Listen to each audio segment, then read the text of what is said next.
बिहार के नियोजित शिक्षकों को सरकारी शिक्षक बनने के लिए सक्षमता परीक्षा देना है।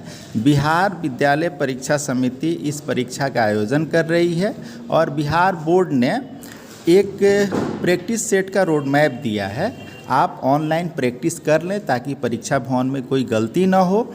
इसके लिए मोबाइल से भी प्रैक्टिस कर सकते हैं। सबसे पहले किसी भी सर्च इंजन में जाइए। जैसे मैं गूगल के क्रोम ब्राउज़र को क्लिक करता हूं और जैसे ही क्लिक किया तो ऊपर हम लिखेंगे PSEBSAKSHAMTA.com।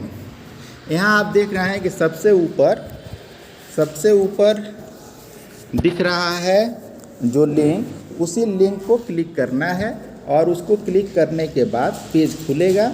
पेज खुल गया। इस पेज पे क्या लिखा है? बिहार विद्यालय परीक्षा समिति स्थानीय निकाय के शिक्षकों की सक्षमता परीक्षा 2024 का ऑनलाइन आवेदन पत्र। इसमें दो पार्ट है। राइट साइड में देखिएगा तो मोबाइल नंबर और पासवर्ड को डाल करके आप लॉगिन करेंगे और फिर अपना फॉर्म भर देंगे। लेफ़्ट साइड में 4 लिंक दिया गया है, जिसमें पहला है विज्ञप्ति यानी नोटिफिकेशन को डाउनलोड करके पढ़ सकते हैं। दूसरा है प्रैक्टिस टेस्ट लिंक।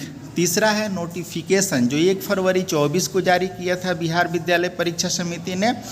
और चौथा है फॉर्म फिलिंग डेमो वीडियो। तो फॉर्म फिलिंग डेमो वीडियो देख करके आप फॉर्म को स्टेप वाइज आसानी से भर सकते हैं।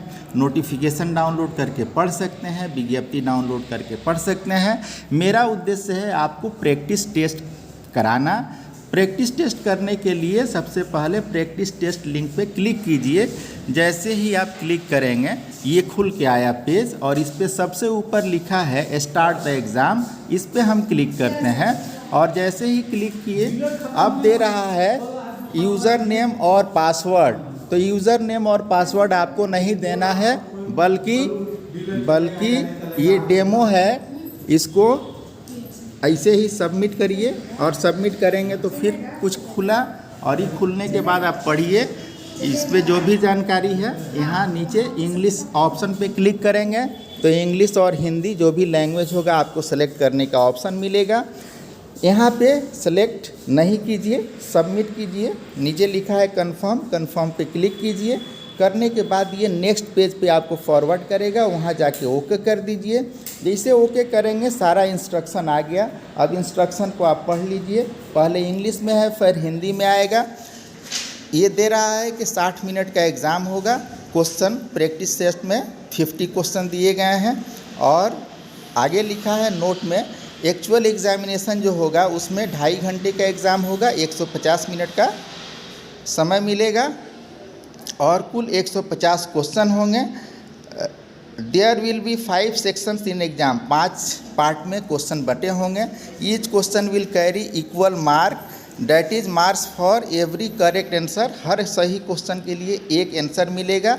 नो निगेटिव मार्किंग, इसमें कोई निगेटिव मार्किंग नहीं होगी। जनरल इंस्ट्रक्शन को आप पढ़ते जाइए और पढ़ने के बाद नीचे आइए। तो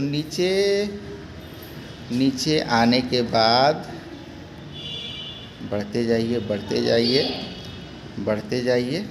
सारा इंस्ट्रक्शन आपने पढ़ लिया, हिंदी इंग्लिश दोनों का। अब नीचे यहाँ पे I have read the instruction, इसको क्लिक करेंगे। जब क्लिक किए तो पेज खुल गया। पेज खुलने के बाद क्वेश्चन आपके सामने आ गया। पहला क्वेश्चन है किस फिल्म को वर्ष 2016 में आईफा पुरस्कारों में सर्वश्रेष्ठ फिल्म का पुरस्कार मिला? मान लीजिए कि इसका आंसर ए सही है, तो ए के सामने जो सर्किल बना है उस पर हाथ से उंगली से टच किया हमने, तो वो टिक ले लिया। अब ले लिया तो इसके बाद जो नीचे ऑप्शन है नेक्स्ट क्वेश्चन, इस पर जब क्लिक करेंगे तो ये पहला क्वेश्चन सेव हो जाएगा और अगला क्वेश्चन आ जाएगा। चलिए मैंने करके किया तो मेरा अब 2 नंबर का क्वेश्चन आ गया। क्वेश्चन नंबर 2 में है अधिक ऊंचाई पर उड़ने वाले हवाई जहाज़ में स्याही वाले पेन लीक क्यों करते हैं? मान लीजिए इसका आंसर मुझे बी सही लग रहा है तो मैंने बी लगा दिया। अब यहाँ पे कुछ और ऑप्शन आप सीख लीजिए। जैसे इरेज करेंगे, मान लीजिए बी लगाया लेकिन हमको लग रहा है कि गलत है, तो इरेज को जैसे टच करेंगे तो ये मिट गया, मतलब ये फिर क्वेश्चन पहले की तरह हो गया। अब आप फिर इसमें कोई निशान लगाइए। अब मान लीजिए हमने सी लगा दिया तो ठीक है। अगर हमको शक हो रहा है कि ये भी थोड़ा सही होगा थोड़ा गलत होगा तो इसको टैग कर दीजिए। टैग येलो बटन है ना, इस पर टैग कर दिए। इससे क्या होगा कि सारा एग्ज़ाम देने के बाद फिर आप इस क्वेश्चन को रिवाइज कर पाएंगे। अब फिर आगे बढ़ते हैं नेक्स्ट क्वेश्चन पे। तो तीसरा क्वेश्चन आ गया, हवा के वेग को मापने के यंत्र को कहा जाता है। मान लीजिए इसका आंसर डी है, हमने डी लगा दिया। अब कर दिया तो इसको जब नेक्स्ट क्वेश्चन करेंगे तो इसको ओके ले लेगा, ले लिया। अब यहाँ देखिए इधर दिखा रहा है कुल कितने क्वेश्चन हमने अटेम्प्ट किए, 3 क्वेश्चन अटेम्प्ट किए। इस तरह 150 क्वेश्चन अटेम्प्ट करेंगे, उसको दिखाता जाएगा कि आपने 150 अटेम्प्ट किया। अगर छूटा होगा तो ये भी बता देगा कि ये छूटा है। फाइनल सबमिशन के पहले आपको प्रीव्यू सबमिट बटन देखना होगा।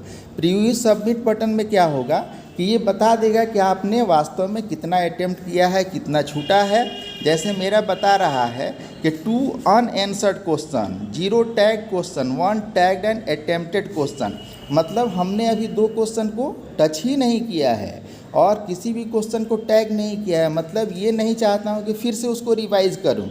अगर मैं इससे सेटिस्फाइड हूँ तो येस पे क्लिक करूँगा, तब सबमिट होगा। अगर सेटिस्फाइड नहीं हूँ तो नो पे क्लिक करूँगा। मान लीजिए मैं सेटिस्फाइड नहीं हूँ तो नो पे क्लिक कर दिया। और फिर चौथा नंबर क्वेश्चन, इसका भी मान लीजिए दे रहा है, निम्नलिखित में से किसकी उपस्थिति में राष्ट्रपति शपथ ग्रहण करते हैं। तो राष्ट्रपति भारत के मुख्य न्यायाधीश की उपस्थिति में शपथ ग्रहण करते हैं। इसको हमने सी आंसर कर दिया। अब नेक्स्ट क्वेश्चन देखते हैं। भारतीय निर्वाचन आयोग के प्रथम प्रमुख थे, कौन थे? तो सुकुमार सेन थे, हमने इसको सही कर दिया। अब हम जाते हैं और प्रीव्यू सबमिट देखते हैं। तो इसमें लिख रहा है 2 आंसर, 0 अनआंसर्ड, मतलब सारे क्वेश्चन को हमने आंसर दे दिया है। और 0 टैग मतलब किसी को रिवाइज भी नहीं करना है। यानी कि अब मैं अगर सहमत हूँ कि मेरा एग्ज़ाम सही हो गया तो मैं यस पे क्लिक करूँगा और क्लिक करने के संग ये पूरा रिज़ल्ट दिखाने लगा कि हमने फाइनल सबमिट कर दिया है। इस तरह हमारा एग्ज़ाम होगा। और ये प्रैक्टिस आपको अपने मोबाइल पे करने के लिए ही मैं ये वीडियो बना रहा हूँ। बेहतर तो ये है कि आप अपने डेस्कटॉप पे बैठकर या लैपटॉप पे बैठकर जो माउस होता है उससे प्रैक्टिस करें, क्योंकि असल समस्या आती है कर्सर को सही जगह ले जा कर के क्लिक करने की। माउस की बिना प्रैक्टिस किए आपके संग दिक्कत हो सकती है। परीक्षा सिर्फ इसलिए आदमी असफल नहीं होता कि उसकी जानकारी कम है, इसलिए भी असफल होता है क्योंकि उसने परीक्षा भवन में पूरी सावधानी नहीं बरती। आपका ज्ञान चाहे जितना हो, लेकिन 2 घंटे ढाई घंटे में जो आपका कंसंट्रेशन लेवल है और जिस तरह आप परीक्षा में परफॉर्म करेंगे वही आपके सफलता का आधार होगा। मेरा एक छोटा सा प्रयास है, आशा करता हूँ कि आप प्रैक्टिस करेंगे और कुछ आपको सफलता मिलती है तो इससे हमारी भी खुशियाँ बढ़ेंगी। आप सबको सफलता की शुभकामनाओं सहित बहुत बहुत धन्यवाद।